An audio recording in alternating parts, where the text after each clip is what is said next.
ഈ സ്പീക്കറൊക്കെ പിടിച്ചിരിക്കുമ്പോൾ നിങ്ങൾ വിചാരിക്കുമ്പോൾ ഒരു റിവ്യൂ ആണ്, എന്നാൽ ഇത് റിവ്യൂ ഒന്നും അല്ല. എനിക്ക് ഒരു സജഷൻ അല്ലെങ്കിൽ ഒരു ഫീഡ്ബാക്ക് ആണ്. ഈ ഒരു വീഡിയോ മ്യൂസിക് പ്രൊഡ്യൂസേഴ്സിൻ്റെ അടുത്ത് എത്തുമോ ഇല്ലയോ എന്നത് എനിക്കറിയില്ല.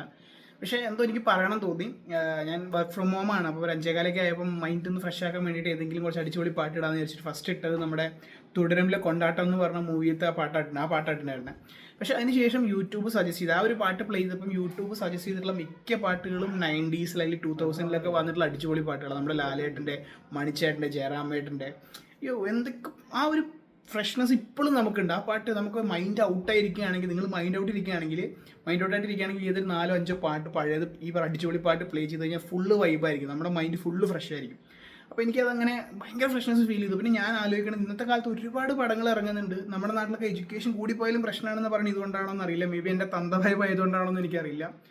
ഭയങ്കരമായിട്ട് മിസ് ചെയ്യുന്നുണ്ട്. ഇന്നത്തെ പാട്ടുകളൊക്കെ ഇറങ്ങുമ്പോൾ ഭയങ്കരമായിട്ട് പൊളിറ്റിക്കലി, നമ്മുടെ നാട്ടിൽ അങ്ങനെ വലിയ ആവശ്യമില്ല എന്നല്ല, ബട്ട് ഭയങ്കരമായിട്ട് പൊളിറ്റിക്കലി ഇൻഫ്ലുവൻസ് ചെയ്യുന്ന പാട്ടുകളൊക്കെ ഇറക്കുമ്പോൾ നമ്മൾ എവിടേക്കൊക്കെയോ മിസ് ചെയ്ത് പോകുന്നത് ഈ പഴയ അടിച്ചുപൊളി പാട്ടുകളാണ്.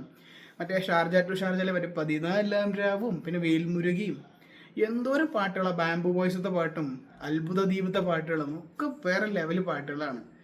ഇപ്പം മ്യൂസിക് പ്രൊഡ്യൂസറുടെ എനിക്ക് എന്താ പറയുക, ഈ ജാസി ഗിഫ്റ്റ്, അതുപോലെ MG ശ്രീകുമാർ, ഇവരെ പോലുള്ള വലിയ അവർ ഒരുപാട് പാട്ടുകൾ പാടി നമുക്ക് ഇതാക്കി തന്നിട്ടുള്ളതാണ്. നിങ്ങൾ വീഡിയോ ഇറക്കിയിട്ട് മേ ബി അതിൽ കോസ്റ്റ് കട്ടിംഗ് ആണ് ലാഭിക്കുന്നത്. നിങ്ങൾ വീഡിയോ ഇറക്കില്ലേ, പാട്ട് മാത്രം ഇറങ്ങിയിട്ട് നിങ്ങൾ ഓഡിയോ ഒക്കെ ഇറക്കുക, ലിറിക്കൽ വീഡിയോ ആക്കിയിട്ടെങ്കിലും ഇറക്കുക.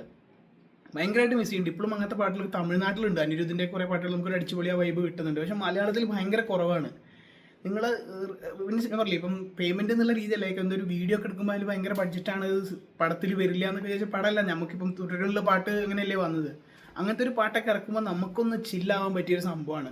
ആരെങ്കിലും നിങ്ങൾ കാണുകയാണെങ്കിൽ ദയവ് ചെയ്ത് ഇങ്ങനത്തെ കുറച്ച് പാട്ടുകൾ വരുന്ന പടത്തിൽ ഇറക്കി വിട്, അല്ലെങ്കിൽ ഒരു ആൽബം ആക്കിയിട്ട് ഇറക്കുക ഇങ്ങനത്തെ പാട്ടുകൾക്ക് വേണ്ടിയിട്ട്. ഭയങ്കരമായിട്ട് മിസ് ചെയ്യുന്നുണ്ട് ഇങ്ങനത്തെ സംഭവങ്ങൾ.